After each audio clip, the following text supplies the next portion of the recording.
know about three types of octaves on piano. The first ones are with fingers, so-called legato octaves. The second ones are from the wrist,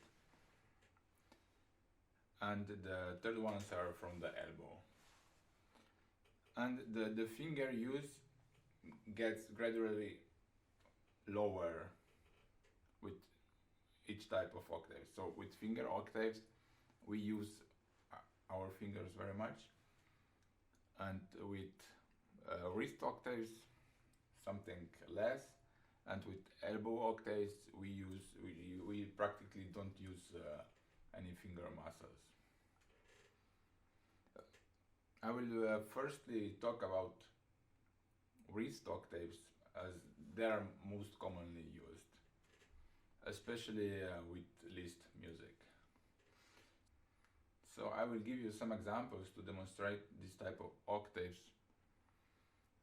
First, let me explain how we do them. So with wrist octaves, the wrist must be very flexible, and the downwards movement comes mainly from the wrist. Basically, it's just that. It helps if you practice them with fingers only, like one finger at a time, just the thumb, or just the pinky finger. So a good practice for wrist octaves is just to play a scale. You can play with both hands.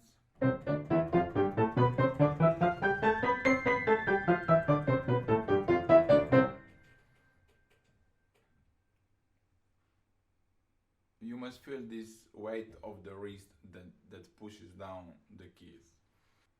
So let me show you some examples from piano literature.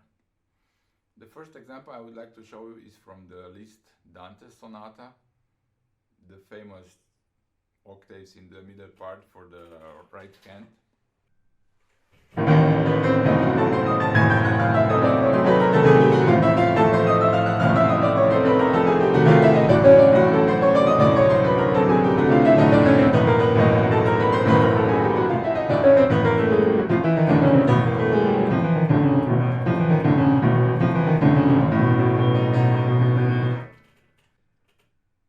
Here is really an evident example of wrist octaves, and it helps if you stay near the keys.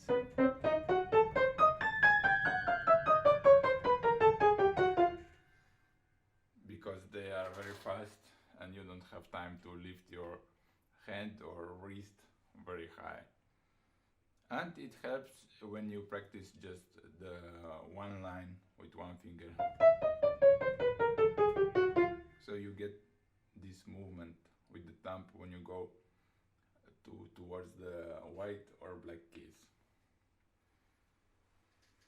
Another example of wrist octaves is from a famous piano concerto of Tchaikovsky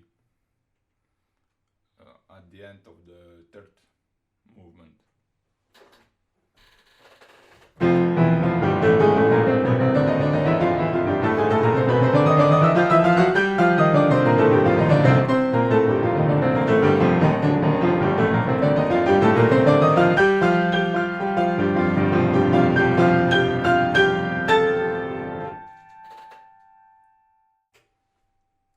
So if you practice those slowly, it will go something like this.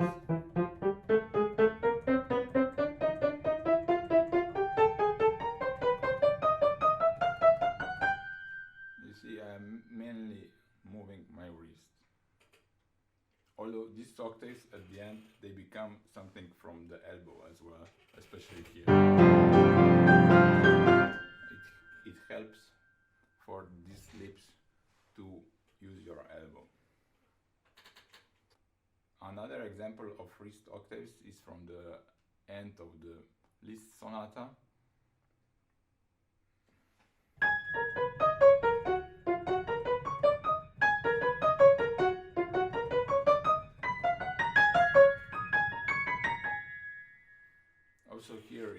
requires really flexible wrist, but also use of fingers. I suggest that when you play these octaves of the Liszt sonata at the end, that you position your wrist a bit higher. That way you will easier do those lips and navigate through the octaves with your hand.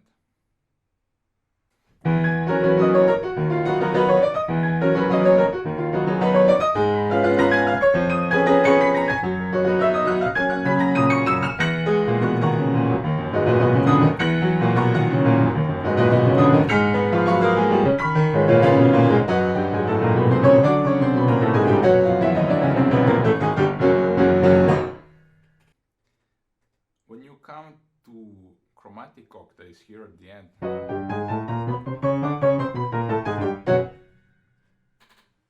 the technique gets something in the middle of wrist octaves and legato octaves with thumbs, because the distances between notes are really small, so you can stay with your fingers and hands basically down in the keys all the time. But you cannot play them with just fingers. It requires both inputs from the wrist and from the fingers.